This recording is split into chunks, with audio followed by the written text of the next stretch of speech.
Hello guys, welcome back to our YouTube channel Bong reaction. আমি চলে এসেছি নতুন একটা ভিডিও রিঅ্যাক্ট করার জন্য। আর আমার সঙ্গে রয়েছে রিয়া, রাজীব। আর এটা একটা ইউনিক ভিডিও, মানে এই টপিকের উপরে আগে কোনোদিন ভিডিও আমরা বানাইনি। তো টপিকটা হচ্ছে মেটা গালার যে প্রোগ্রামটা, তো সেখানে অনেকেই অনেক তারকারাই যায় বা গেছে 2025-এ যে প্রোগ্রামটা ছিল।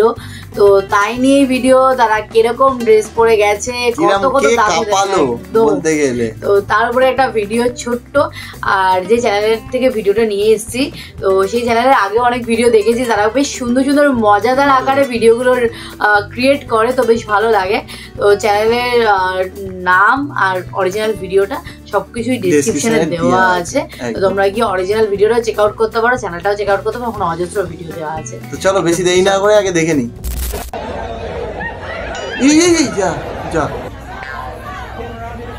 আমার এই জিনিসগুলো খুব ভালো লাগে।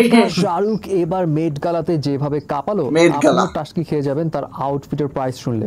আরে প্রিয়াঙ্কাও আছে দেখছি এখানে, বাট বেবি বাম্পে কে সেরা, কিয়ারা নাকি রিয়ানা? তবে কিয়ারা জাস্ট এক জায়গায় ধরা খেয়ে গেছে। আর এই ঈশা আম্বানি এই নেকলেসের দাম দিয়ে মেট অপরদিকে একই ডিজাইনারের পোশাকে বারবি হয়ে হাজির জাদুকর হিসেবে দিলজিৎ। বাট এই জেন্ডায়া অ্যান্ড অ্যানা সোয়াই এরা দুজন মিলে দুর্ঘটনা বাঁধিয়ে দিল নাকি?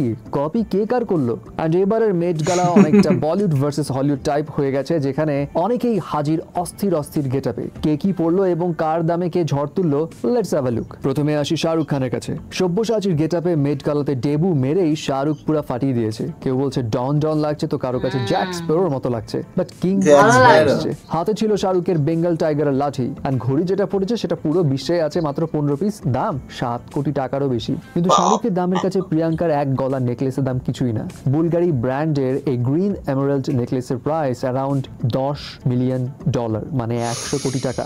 যদিও প্রিয়াঙ্কা তার হাজবেন্ড নিজানাসের সঙ্গে এসছে, বাট এই মেট গালাতে কিন্তু হাজবেন্ড ওয়াইফ একসঙ্গে বসে না। যদি শাহরুখ এবং প্রিয়াঙ্কার সিট পাশাপাশি হয় তাহলে তো পুরো ব্রেকিং নিউজ হয়ে যাবে। এবার আসি ঈশা আম্বানির কাছে। না, ঈশা আম্বানির কাছে একটু পরে যাবো, কারণ ওর দাম শুনলে ভাই মাথা সত্যি ঘুরে যাবে। কিয়ারা আদবানি সেও ডেবু করে মেট গালাতে, তবে বেবি বাম্প নিয়ে। আর মনে হয় সে ঐশ্বরিয়ার অনেক বড় ফ্যান। ওই ঐশ্বরিয়াও এর আগে অনেকটা এরকম টাইপের ড্রেস পরেছিল কানে, তো তাই বললাম আর কি। না, কিয়ারা তো ঠিক আছে, একটু একটু সেম, বাট জেন্ডায়ার তো ভাগ্যটাই খারাপ।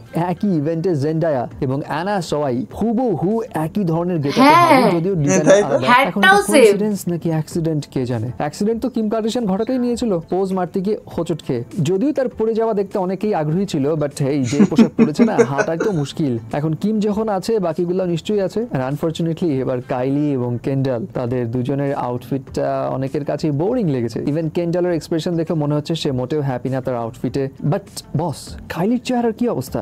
বয়সের ছাপটা একদম পড়ে গেছে, কিন্তু এই বোরিং ড্রেসের মাঝে আসল ফ্রেশনেসের ফিল দিচ্ছে কার্ডি বি। তার এই গ্রিন কালার ভাইব এবারের মেট গালার থিমের সঙ্গে না গেলেও ভাইব ঠিকই দিচ্ছে। কিন্তু শাকিরা তো পুরো মেট গালার কার্পেট পিঙ্ক করে ফেলার ধান্দায় আছে। মানে ড্রেস এত লম্বা, দেখো না, মনে হচ্ছে যেন জাল দিয়ে মাছ ধরছে। প্রায় 10 লাখ টাকা দামের এই ড্রেসে তাকে দেখতে বারবি লাগলেও ওই সেম ডিজাইনারের ড্রেসে দিলজিতের গেটআপ দেখে অনেকেই বলছে জাদুঘর লাগছে। শর্ট নিয়ে এই ফুটেজগুলো দেখে তাকে একদম রয়্যাল লাগছে। কিন্তু রয়্যাল নেকলেস পরে তো ঈশা আম্বানি পুরো কাঁপিয়ে দিল মেট গালা। সে এখানে যে নেকলেসটা পরেছে এটা ঐতিহাসিক হার, যেটা আবার ওশেনস 8 মুভিতেও ফিচার হয়েছিল।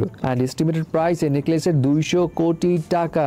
এছাড়া তার এই ড্রেসটা বানাতে সময় লেগেছিল 20,000 ঘন্টা, যেখানে আবার রিয়েল জেমস্টোন বসানো। ভাই রে ভাই, কোটি টাকা তো এদের গা ঝাড়া দিলেই পড়ে। যাই হোক, এবারের মেট গালা ছিল ব্ল্যাক এন্ড হোয়াইট, সো এই জন্য ম্যাক্সিমাম সাজগোজ একটু সাদামাটা লাগলেও হাস্যকর সাজও কিন্তু আছে কয়েকটা বস। ওগুলো নিয়ে আলোচনা করছি নেক্সট ভিডিওতে। বাট এদের মধ্যে কে সেরা জানাবেন কিন্তু। না, শাহরুখ খানের লুকটা সত্যি ভালো লাগছিল। শাহরুখ খানের লুকটা ভালো ছিল, ঈশা আম্বানির লুকটা বেশ ভালো ছিল, অনেকেই মোটামুটি ভালো লাগছিল। কিন্তু শাহরুখ খানেরকেও ভালো লাগছিল। হ্যাঁ, কিয়ারাকেও ভালো। শাহরুখ খানের লুকটা আমার একদম ইউনিক লেগেছে, ও ফাটিয়ে দিয়েছে। কিন্তু কিছু কিছু সত্যি এইসব প্রোগ্রাম গুলোতে কিছু কিছু ফানি ক্যারেক্টার থাকে, মানে যারা এমন ফানি সাজে, মানে তাদেরকে দেখে হাসি পাবে, বা তারা এই নড়তে চড়তে গিয়ে এমন পড়ে ধাপ করে, তো সেগুলো দেখে কিছু না কিছু হয়। মজাদার একটা ইউনিক ভিডিও দেখলাম। তোমরা এই ইউনিক ভিডিওটা আগে দেখেছো কিনা সেটা কমেন্ট করে জানাতে ভুলো না।